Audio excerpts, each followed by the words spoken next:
What you have seen is known as a trip. This is a common effect that people will experience after they eat magic mushrooms. The magic behind these mushrooms is a substance called psilocybin. My name is Helen. This is Sir Khoi. And my name is Jessica. Before we go into the chemistry behind psilocybin, let's take a step back and take a look at where it all came from. Mushrooms can grow freely within a range of climates, being used for over 10,000 years, perhaps even longer. Some evidence suggests shrooms have had us in their wavy consciousness-enhancing orbit since 10,000 BCE. Mushrooms have likely been used since prehistoric times in various religious ceremonies, as well as to provide a stable state of mind. The first evidence of their use start in North Africa, primarily from cave drawings where statues of mushrooms have been found in Central America. Magic mushrooms can be found anywhere within the northern and southern regions of the United States, Mexico, and Southern America, and in other regions of the world. South American Aztec Indians referred to mushrooms as Teonanacatl, meaning God's flesh, where they were used for spiritual and religious healing rituals. In the 1500s, Spanish missionaries attempted to destroy all records of use of Teonanacatl, believing that mushrooms allowed the Aztecs to open a doorway of communication with demons. However, specimens were still obtained by the Western world during the 20th century, and modern research derived, found, and synthesized what is now known as psilocybin. Psilocybin, or magic mushroom, can be used in a variety of ways, as well as coming in many different forms. Typical mushrooms have long slender stems with dark gills under their caps. They can be ingested as both dry and fresh. Dry mushroom can also be brewed as your everyday tea, causing the effects to hit more immediately.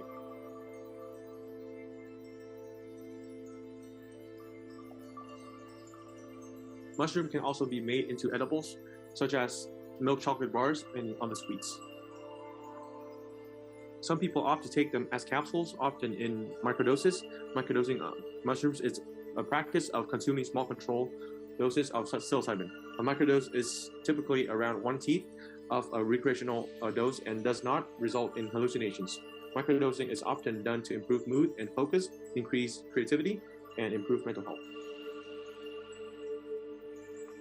So what exactly does it do to our body?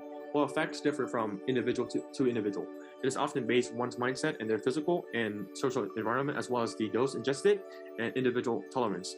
Hallucinogenic effects may occur to certain people, which can also one's mood, sensory perception of time, sleep, hunger, body temperature, sexual behavior, and muscle control. The effects of psilocybin usually last from 2 to 6 hours. Here's an interview with George, recapping his first experience with magic mushrooms. Thank you for being here with us tonight, George. Thank you for having me. So tell me, during your first experience with psilocybin mushrooms, how much did you ingest, and in what form did you ingest it? It was about 3.5 grams, mostly stems and caps, and I ate them. I ate the whole eighth of an ounce. It's 3.5 grams, so it's quite a bit. During this experience, did you have any visual or auditory hallucinations, any out-of-body experience?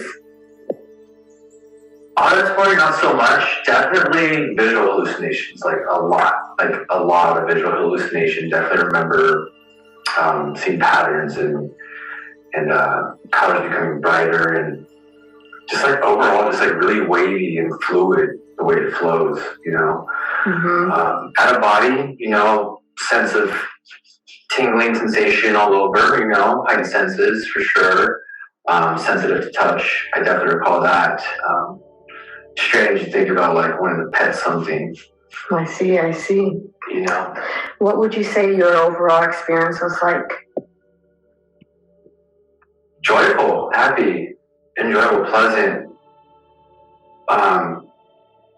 and tranquil, peaceful at the end of the day. It's just something that I found very comforting and warm, and kind of brought me back to myself. I see. Well, thank you for being here once again. So how does this magic chemical send people like us and George into a hallucinogenic orbit? Here's some chemical facts of psilocybin. Psilocybin acts as a prodrug, and when ingested, the liver metabolizes and quickly dephosphorylates it, converting it to psilocin. Psilocin then can act as an agonist to serotonin receptors 5-HT, as its structure mimics that of serotonin. Additionally, it provides an increase in concentration of dopamine, contributing to hallucinations and delusions.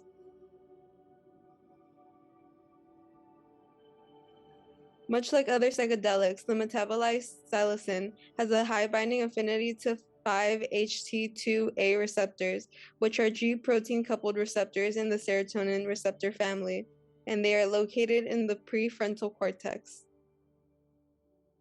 Let's see how psilocin binds to the 5-HT2A receptor in action.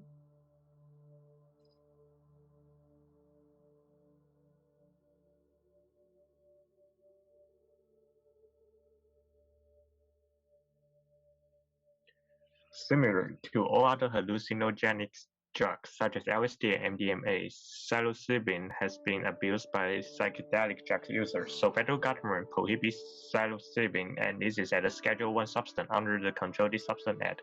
According to DEA, Schedule 1 drugs are defined as drugs with no currently accepted medical use and a high potential for abuse. In a study conducted by Johns Hopkins School of Medicine, participants with major depressive disorder are treated with psilocybin, and their depression severity was assessed with the Great Hamilton Depression Rating Scale. The results illustrate that most of the participants continue to show a lower depression severity after several weeks of treatment. Additionally, psilocybin has been used in clinical trials to treat nicotine addiction, obsessive compulsive disorder, and anxiety in late-stage cancer patients. One study at Johns Hopkins University of Medicine performed on 15 smokers found that 80% of the patients were able to stop smoking for 6 months after psilocybin treatment. In another small study with 12 cancer patients suffering from end-of-life anxiety, patients who took psilocybin scored lower on a test for depression.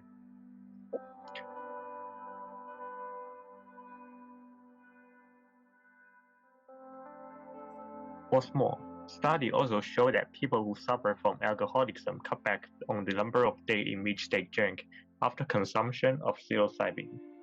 Psilocybin, as we can see, can be a useful tool for many types of illness. Despite all this usefulness, more research needs to be done to observe long-term effect of psilocybin and its effect on mental and psychiatric health. This concludes our presentation on psilocybin. Thank you for tuning in. Here are some references.